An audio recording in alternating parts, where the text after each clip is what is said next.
नमस्कार, मैं हूं संगीता राय। पूर्वांचल एक्सप्रेस न्यूज के इस वेब पोर्टल पे आपका स्वागत है। आइए देखते हैं हमारे संवाददाता राम सकल यादव की यह विशेष रिपोर्ट।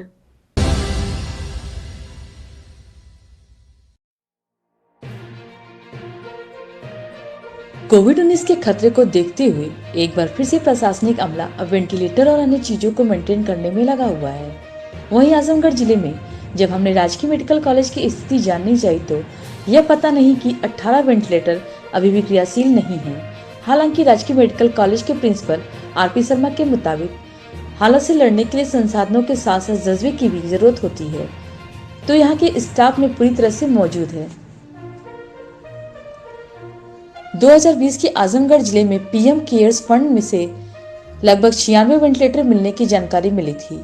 बाद में यह पता चला कि इनमें से 20 वेंटिलेटर खराब हो चुके हैं।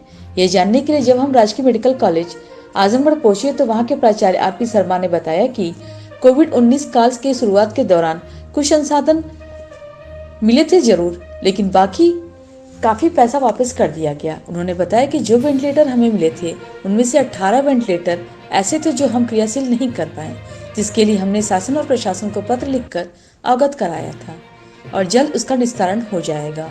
और इस प्रकरण में हमने किसी प्रकार की लापरवाही नहीं बरती है। हाँ, थोड़ा टाइम जरूर लग सकता है इन सब चीजों में। उन्होंने कहा कि कोविड-19 के दौरान हमारे कॉलेज में आइसोलेशन के लिए एक बेड भी नहीं था, लेकिन हमारे कर गुजरने की इच्छा थी। जिला शासन प्रशासन के सहयोग से कर सकते थे। समय समय पर शासन का सहयोग मिला और हमने 300 मरीजों को भर्ती किया, जहां पर एक आइसोलेशन बेड नहीं था। और केवल आजमगढ़ ही नहीं, आजमगढ़ के बाहर के मरीजों को भी हमने भर्ती किया और आने वाले समय में भी हर स्थिति से निपटने को हम तैयार हैं। एक रिपोर्ट आई है सर, जिसमें 6 मेडिकल कॉलेजों में लगभग 182 वेंटिलेटर जो है वो ख़राब होने की स्थिति में थे। आजमगढ़ में कोविड काल में भी वेंटिलेटर आए थे, पीएम केयर फंड से भी और अन्य स्रोतों से भी। जी। और उनमें से कितने आपके मतलब कि संज्ञान में ऐसे हैं जो क्रियाशील नहीं हैं?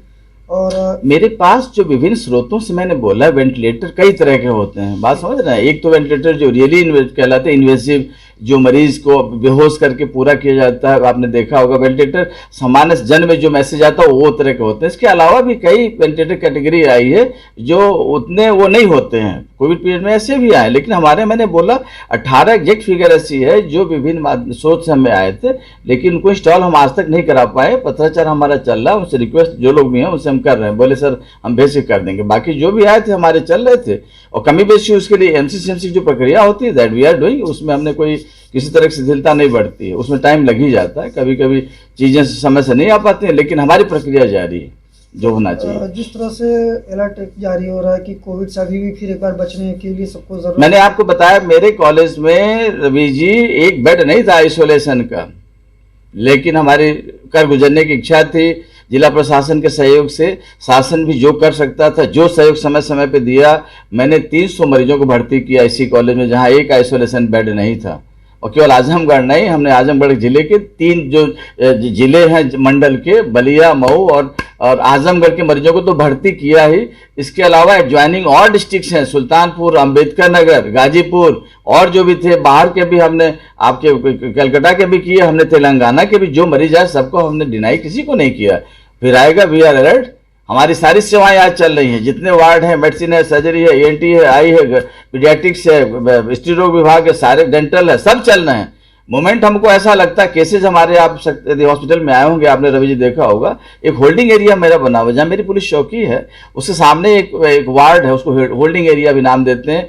और आज हमने उसको अलग से सुरक्षित कर रखा है, आरक्षित कर रखा है कि यदि इक्का दुक्का कोविड के मरीज आएंगे तो हम उसको वहाँ भर्ती करेंगे। पिछले 1 महीने तक के हमारे कोविड के मरीज 1, 2, 3, 4 चाहे आजमगढ़ के हो भर्ती हो रहे थे। इसी बीच में हमारी डेंगू की महामारी आ गई, तो उसको 2 पार्ट में करके, एक में हमने डेंगू की सेवा उपलब्ध कराई और दूसरे में हमने डेंगू की कराई। दोनों हमको देते रहे, आज भी आरक्षित है। यदि ऐसी बात होती तो हमारी स्टार्टिंग वहीं से होगी। मेरे हाई फ्लो नेजल कैनुला जो वेंटिलेटर होते हैं, एवरीथिंग इज देयर। यदि इक्का दुक्का मरीज आता है हम वहीं रखेंगे। 30 तक की कैपेसिटी मेरी वहाँ पे, 30 से मरीज बढ़ेंगे, सारी सेवाएं बंद कर दूंगा, वो मेरा निर्णय होगा।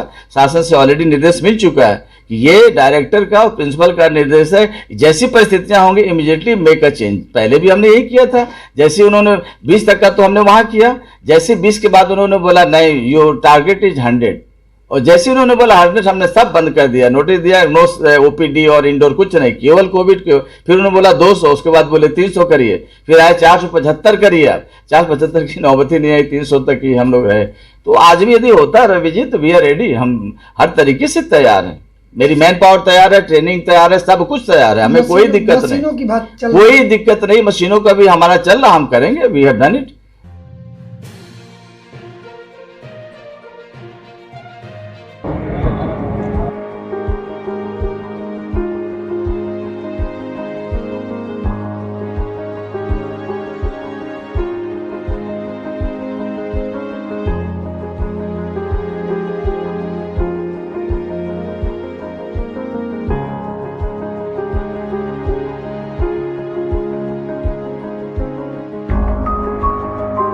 अगर आपको हमारी खबर पसंद आई हो तो हमारे चैनल को लाइक, सब्सक्राइब और शेयर जरूर करिए।